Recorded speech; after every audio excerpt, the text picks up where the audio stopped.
all of you are aware of ChatGPT, GPT-3, GPT-4, Google Palm, etc. Because in the last 6 months, there's been such a lot of buzz and activity and hype and excitement in the space of AI. So maybe I'll ask you, have you seen that picture of a man ironing his shirt at the back of a taxi, a yellow-colored picture? Has anyone seen that as part of the GPT-4 documentation? Has anyone? I just want to get a level set on how, yeah, okay, there's one person. Okay, excellent. So if you give an algorithm like ChatGPT the question of show a picture like that and ask what's going on in this picture, it's a very funny picture, because as human beings we can make out that this is a human being who's strapped to the back of a taxi and he's ironing his shirt on a moving taxi, and there's a picture of a road and the multiple cars there. If you go back 10 or 12 years, this would have been, AI was just about enough to say that, to recognize that there are cars in this and there's a human being in this picture. A few years later, AI had become good enough to describe the picture. This is what's happening. But in 2023, if you ask a question, what is unusual or odd about this picture, it's going to tell you why it is unusual and odd. It's able to reason with data. Huge progress has happened in the world of AI just in the last many years. And one thing, Gopi Chand said, talent into hard work. So what is that equation for AI? It's actually data, compute, and techniques. So what is the magic behind ChatGPT, which got to 100 million users in 2 months, the fastest service ever to reach 100 million users? The secret behind that is D into C into T. D is data, C is compute, and T is techniques. Data, as in this program, ChatGPT, was trained on the entire Wikipedia times 30. 30 times the size of Wikipedia. That's the size of the data that it was used to train. 225 billion tokens, trained for a period of 1 full month. So huge amounts of data went into it, massive amounts of data. Computation-wise, it used Nvidia chips and a bunch of CPUs, and it built some incredible amount of, through an incredible amount of hardware behind it. So 285,000 CPUs, 10,000 GPUs, trained over a period of 1 full month. So massive computational hardware, and we have representation from Nvidia here, which is the power behind some of this incredible work that happened. And then technique. The big changes have happened in terms of change of techniques. We started using what is called as transformers. The whole idea is it is a way of self-supervised learning. You give it a series of tokens, a series of words, and it predicts the next word, and it learns from, once it gets feedback, it learns and gets better. So this new changes in techniques added to it a bunch of new things that came in, like reinforcement from reinforcement learning from human feedback, or supervised fine-tuning. So we had data, compute, and techniques coming together, fusing together to create the magic of ChatGPT. So the question to my panelists, my very impressive panel that I have here, is this, how big a deal is this, and how are your companies responding to it? So I'll start with you, because you are right in front of this, right in the middle of this action as Nvidia. You are seeing you can't sell your chips fast enough. And I know that there are regulations now in which countries you can sell your H100 GPUs and not supply. There's a lot going on in this space, and you are absolutely in the middle of this action. And obviously, as a first $1 trillion hardware company, this is the best time ever for Nvidia. So given in that situation, how big is this trend that's happening in the world of AI, and how is your company responding to it? I know you, from A100s, you moved to H100s. What's next? How is Nvidia responding to this opportunity? Is this really real, or is it just a hype that you're just making use of? Okay, so let me commence, and I think the best word is transformative. It's a once-in-a-lifetime opportunity. All of us are witnessing it. The simplest way from computing perspective to understand this is, computing is about automation. I repeat, computing is about automation. Software algorithms automate. Every time automation takes place, it improves your life. The cost of doing the same things comes down tremendously. when automation goes to its extreme, there's a breakthrough. Another breakthrough brings in more innovations. And because of that, we have reached a space where we can augment the work of our software engineers. I repeat that we've come to a point where we can augment the work of our software engineers, where we can now do work what our software engineers couldn't do by teaching computers to write software that no human can write. But the point to note here is that when the computer writes the software, it writes very differently than the way human writes. A, it's extremely parallel. B, it is extremely compute intensive. C, it is written absolutely differently and deployed completely differently. And therefore, as humans, we have to reimagine, reinvent the way computing has been done. Now, at the backdrop of that, what is really critical for us to note that computing has been governed, at least in my entire working career, on a simple premise that we can double the performance at the same cost, at the same power unit every 2 years. And I don't think humanity has ever seen an innovation of this nature ever, because which innovation can bring you 1,000,000 times performance over 40 years? And because of that, everything that we do in this digital world is possible. And yet, that particular governance has come to an end because you have hit the walls of physics.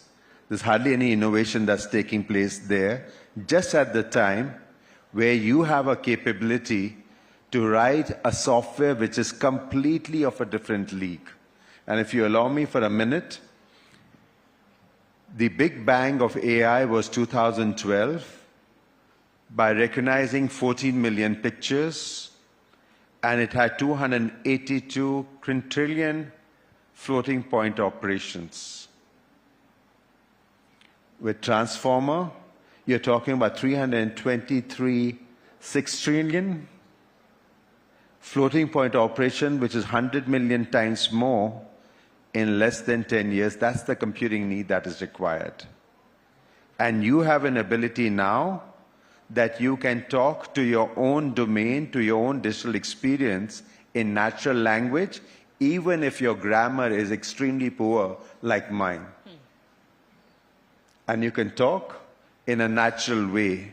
So you moved from very deterministic to machines helping you to extract features to a natural way of talking. How can it be that we don't have an opportunity?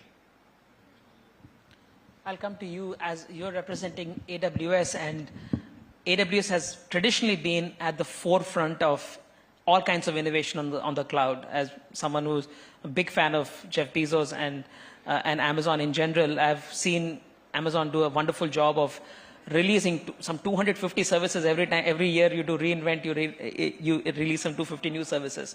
But this time around, it seems that you've been caught a little bit on the defense, because Microsoft somehow came through from the left flank and has just got this ChatGPT partnership, OpenAI partnership.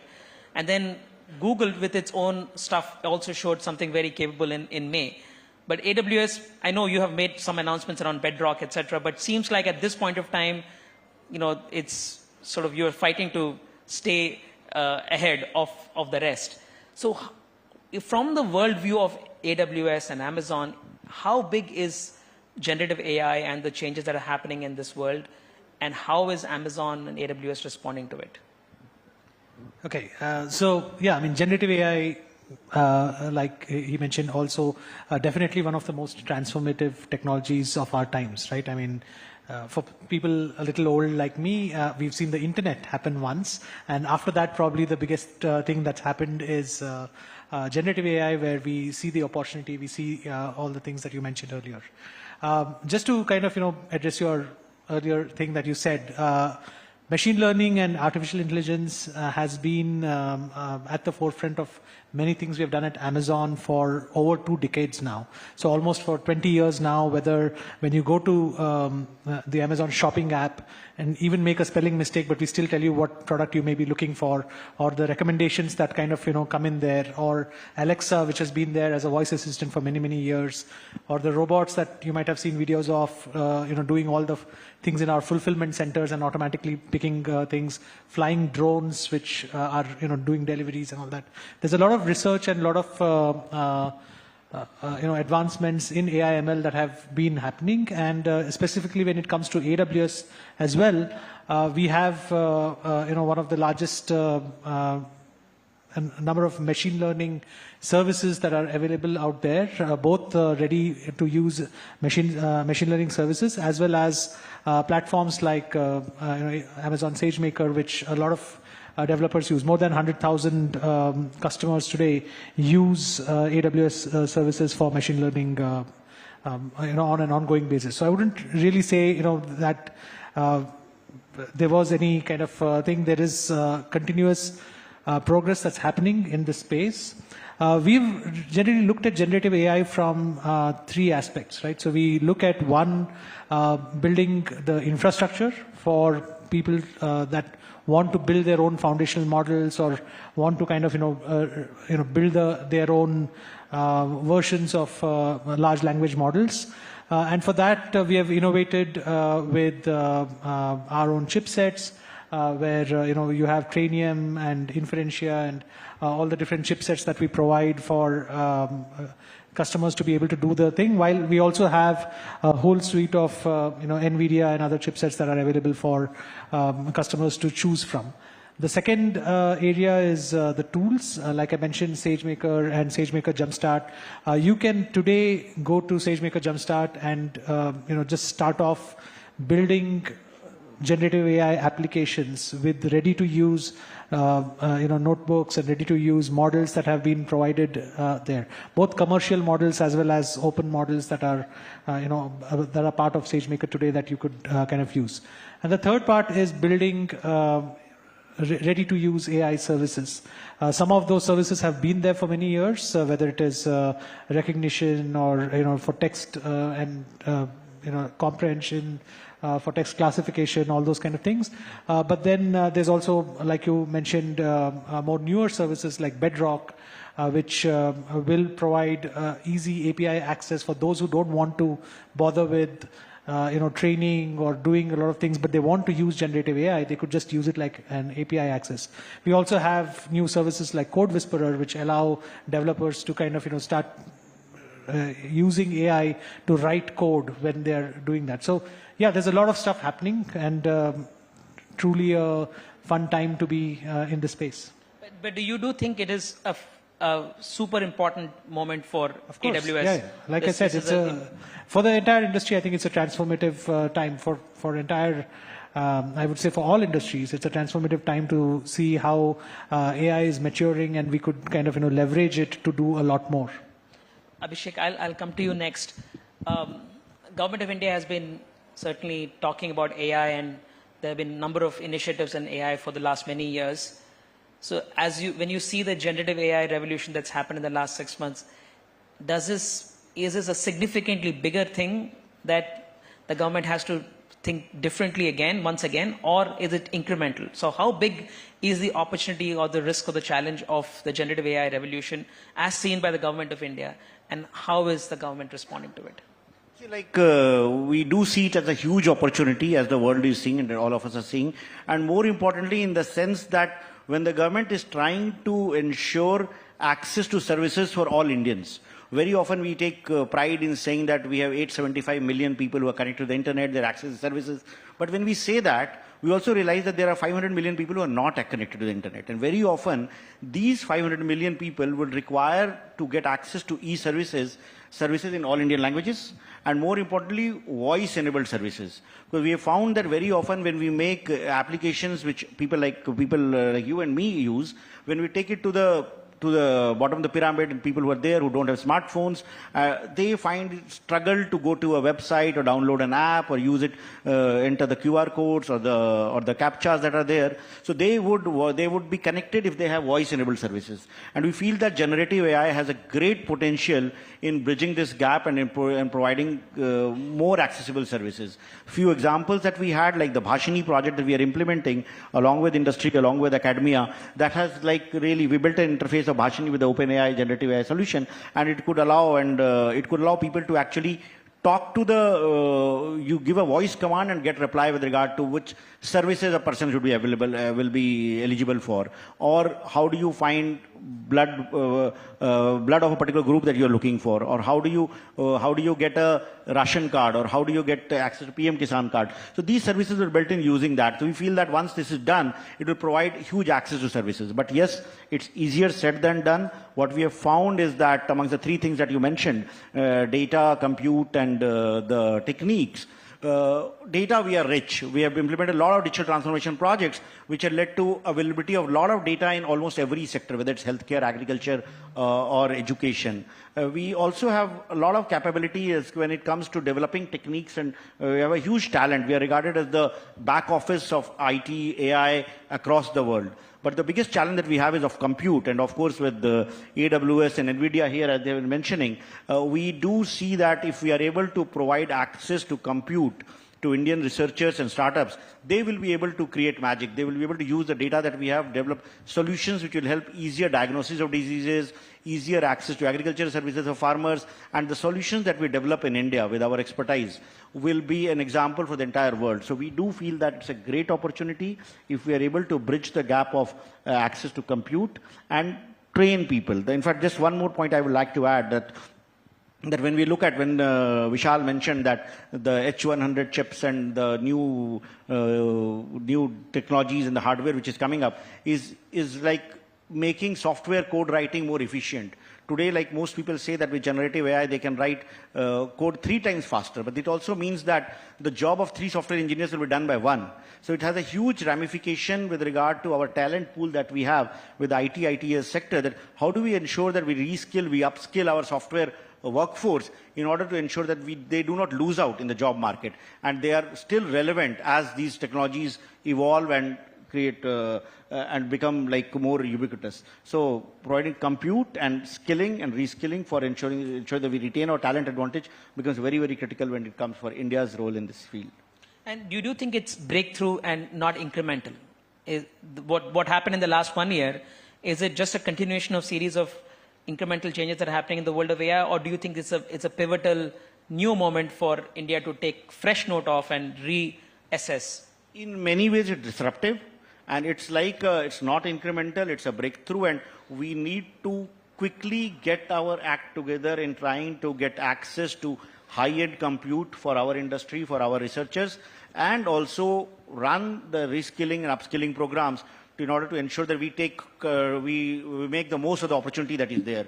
Otherwise, the world is moving very fast. There are other countries also who are investing in this area. And if we have to retain the advantage of being the IT capital of the world, we need to focus on this very, very, very strongly.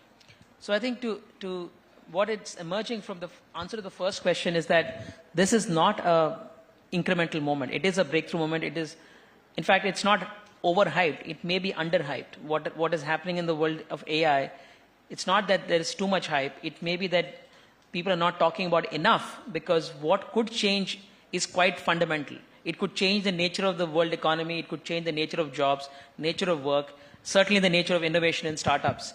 Because these foundation models that are coming through are a layer of intelligence that can go into everything that you build. And therefore, it can potentially create massive improvements in the intelligence that we bring to any service or any product or any process. And secondly, it can dramatically improve productivity. As I think every one of them said, the code writing itself, just a simple example, India writes a ton of code. We have 5.5 million IT professionals in our country who write code for a living.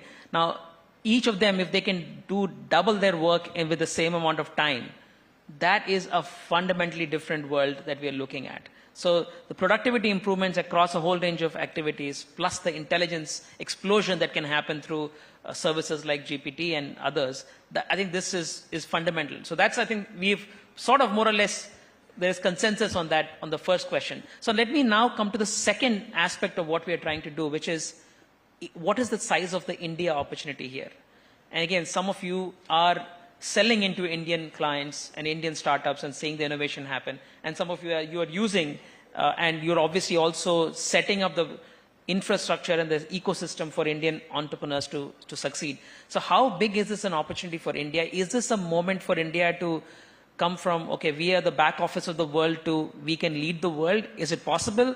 Is it already too late because frankly the world has moved on and India has not caught on? So where do you see India, Indian startups, and the future of Indian leadership of the tech world in this moment?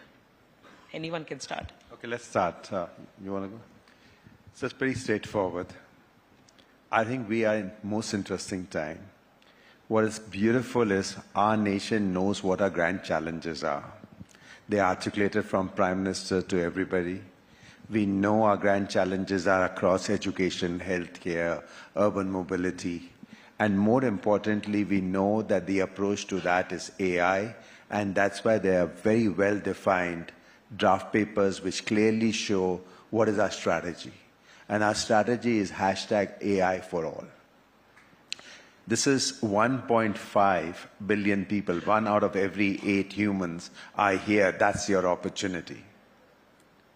Now, beyond that, people have leapfrog on this opportunity with think tanks. They're attracting researchers. They're getting the best tech czars.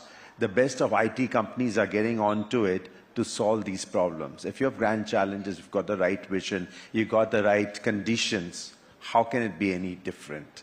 So India, like Gopi said, half glass, half empty, I would say never look at the rear view in India.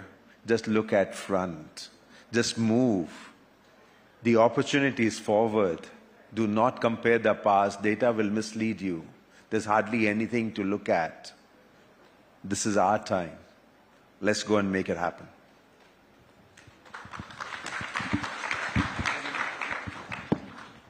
Okay, so yeah, I mean, I'm just going to continue from there and say definitely it's a great opportunity for India. There is obviously the couple of things that the co-panelists already touched upon, that India being such a large developer workforce and like being recognized as a developer workforce for many, many years, all the benefits that you can derive out of that with generative AI in terms of productivity increases and in terms of being able to do that.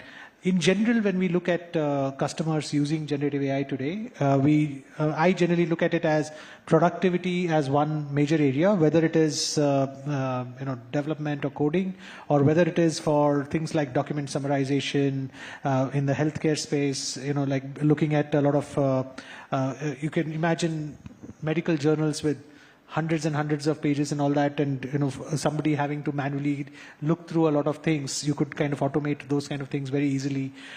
You have a lot of customer chatbot kind of scenarios where the customer experience can be a lot more natural, and all of these can enhance productivity of people who are working in those areas today, who can kind of now do higher order things and can do better things. One of the biggest things in the space, like you rightly mentioned, is the skill sets, right? One, being able to know how to work with these large language models for developers and others, and second, for knowledge workers to know how to leverage these and start using that. And that's where I think on the skill side, we've been focusing a lot on saying, while our overall overarching thing has been about democratizing this and taking these large language models out of research and academia and bringing it to for everybody to use, and bringing it as like I said, either as an API or for people to build on top of it. We also are looking at how we can develop and build on those skill sets, right? So in general, AWS has been working in India specifically to do a lot of skill training and skill-based programs and all that. And the same thing continues with generative AI, where we are, we recently launched a course along with Andrew Chin's deep learning on Coursera. It's free for everybody, and you get a much deeper understanding of how generative AI works. And similarly, there are a lot of other material that we are continuously creating so that people learn this quickly and learn that. One of my favorite quotes I read the other day is, here's a field where nobody's an expert, right? I mean, you can't say 20 years of generative AI experience before you apply for a job, right? So you don't have that. Everybody has the same amount of experience because everybody is kind of new to this. And so we're all learning together. And so that's the opportunity that we have. And that's the opportunity that India also has, that we can be at the same pace that everybody else. Today as I was thinking of this panel, I was feeling very antiquated or outdated because frankly, I have been on vacation for the last 2 weeks. And I know that a lot would have happened in the world of AI. I was not following the news. But given how many services and products are getting released on a day-by-day basis and the number of papers being written here, it's mind-boggling. Nobody can keep pace with it. So yes, absolutely right. We're all learning this thing together. So Abhishek. Yeah, so I agree with both Vishal and a friend that it's a huge opportunity. How big? There have been several estimates, from $500 billion to $1 trillion, the data and the AI opportunity industry has coming up with these numbers. But the more important thing is that, which has been spelled out by our Honorable Prime Minister, and even in the budget, it mentioned that make AI in India and make AI in India for the world. So using the data that we have from the digital transformation projects that we've implemented, the kind of solutions that we can build using AI for solving societal problems at population scale, it has a huge opportunity for not only India, but for entire world. For example, if we can detect tuberculosis by scanning, by using image recognition for X-ray images, or if we can detect diabetic retinopathy, or if we can advise farmers with regard to what kind of crops he should grow, or how much water he should use for irrigation, or use it for financial services, leverage data that's coming up from Manrega job cards, or EPFO, or GSTN, or income tax returns, and use it for microfinance, use it for extending credit. The amount of value that it will unlock is huge. So I look at that point of view is like, while cutting edge technology will come up using large language technologies, when we apply this to the amount of data that we are generating, the values and the products that will be created will have much larger value than we can anticipate. And if we add it to the solutions that can be built using Indian languages, because we are a diverse country, 22 official languages and a host of dialects and languages. If we can use it in that dimension, with projects like Bhashini and India AI working on it, and build up a robust data governance framework, we can end up not only providing access services, but let more and more people join the digital economy and contribute to that. So that would be the real path-breaking change that we can do for our society at large, and these solutions that will be developed by our startups and entrepreneurs will again be able to be deployed anywhere in the world. Because if there is a healthcare solution that works in India, it will work anywhere. If there is a solution which works for agriculture in India, it will work anywhere. Just like our digital public infrastructure has been seen by the global community as a huge opportunity for people to leverage, similarly the innovations and the projects that we'll be implementing with using AI will create the next big opportunity for our country to offer to the world. So we are almost on time, about to finish. So I'll have one last question for you, which is around your favorite use case for AI for India. I'll give you a minute to think about, because I'm going to tell one story while you're thinking about that. So I'll tell you a story about a gentleman who tweeted about his dog. 2 weeks after GPT-4 was released, he talked about his dog who was apparently extremely sick.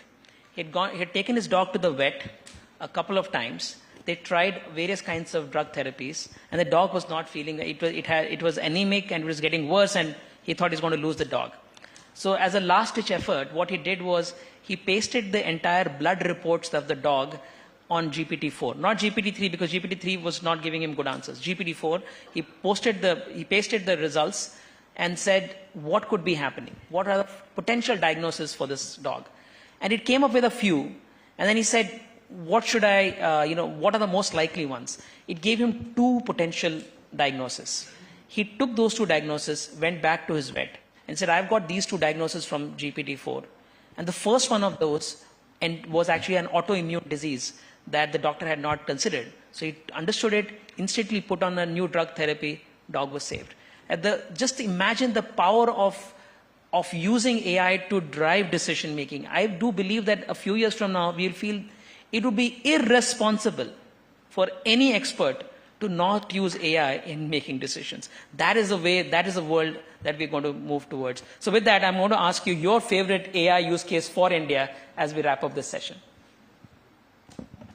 Anyone can. Yep, I can start with one. It's a customer of ours. It's a product that's launched. Everybody should try it. It's called Blend. It's an app. Blend Now. I love the app. I have it. You can take a picture of any product and it immediately creates amazing visuals that you can post in 15 or 16 different e-commerce channels, and keep churning this. Hugely beneficial for a lot of the small and medium businesses, home-based sellers and others that are kind of selling via platforms in India or anywhere around the world. So very simple use case, but very, very powerful. Excellent. Vishal. Okay, I'm not going to answer the way you've asked the question. Let me leave a thought. You can do in a natural way, in the language you speak, interact with your experience. Simultaneously, all your agents can speak to you back in the structured language they have been taught. So if you want to speak the language of biology, they can understand the language of biology, they can learn the grammar, they can start now helping you with new drugs, protein folding, whatever you want. Now there's another agent which is talking language, and India has an opportunity where with large language models we can take graduating students and teach them our domains of our nation and create AI factories. You can produce intelligence here that can basically take you from the back office of the world to the most forward-looking country, because you will spew intelligence. Maybe that's a much bigger answer than a specific use case. Foundational intelligence in everything. Yeah. Absolutely. Okay. See, like the use case that I dream of, and I'm like we always discuss with our team is doing that, is that any villager anywhere in India being able to use a low-cost feature phone without internet, call up a toll-free number, put up a query in his mother tongue, whether it's Nagamese or Malayalam or Tamil, Telugu, whatever, and a voice-based input, and he gets back a voice-based output. So if it is a farmer who is wanting to ask what is the price of paddy in the nearest mandi, he should be able to ask it in his mother tongue on a feature phone, on a toll-free number, and get back the answer. The back-end computation with the Nvidia H100s or whatever, or large language models can be done. But the response should come. The farmer doesn't care. As long as he's able to get this service, it will be something that we can build. It's possible today. It's being experimented with the Bhashini and other teams, and I hope that it will be a reality very soon. And that is true democratization of AI. AI for all, as India's vision for AI is. Thank you everyone for being in this session. Thank you panelists for being here with me.